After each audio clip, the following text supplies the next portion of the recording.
沙拉毛群它是属于泰雅族，那泰雅族在台湾它是一个高山民族。这个沙拉毛群它的发音是斯拉茂，那它世居在台中的大甲溪上游。对，那这首诗在书写的其实是这个族群，它经历了日治时代，然后又经历了国民时代、国民政府时代，那一直到现在，那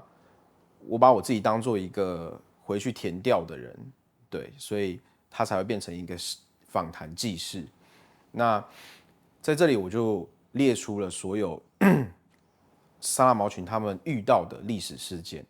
对，在这诗里面有提到的，其实就是第一个是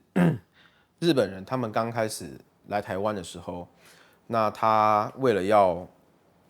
管控整个台湾，所以他对台湾岛上所有的原住民族群就其实发动了很多战争。当然，我们沙拉毛群当然也不例外，导致说原本其实人丁兴旺的一个群体，结果到了日治时期后期的时候，其实剩大概不到原本的可能1/5都不到的人口。对，那再来就是经过国民政府的时候，我们地缘关系是因为在高山，在台中，它的气温跟海拔适合种高经济产物，像什么苹果啊、梨子、水蜜桃这种，所以他们致富的很快。那边的泰雅族致富的很快，但是可能也是因为致富的太快，所以他们不懂得怎么去理财，所以开始慢慢的把自己的土地啊，把一些东西交易掉。对，所以在传统文化的保存上，反而没有像其他地区的泰雅族那么的有保存。对，所以我们沙拉毛群的泰雅族又在更失去了更多的传统的文化历史的东西，所以一直到现在，我是想要借由这首诗，然后把这样子的诗句写出来，然后也把一些比较硬的历史的东西，用诗的方式把它记录下来，这样子。我在书写的时候，就是会有当时在写写这首诗的时候，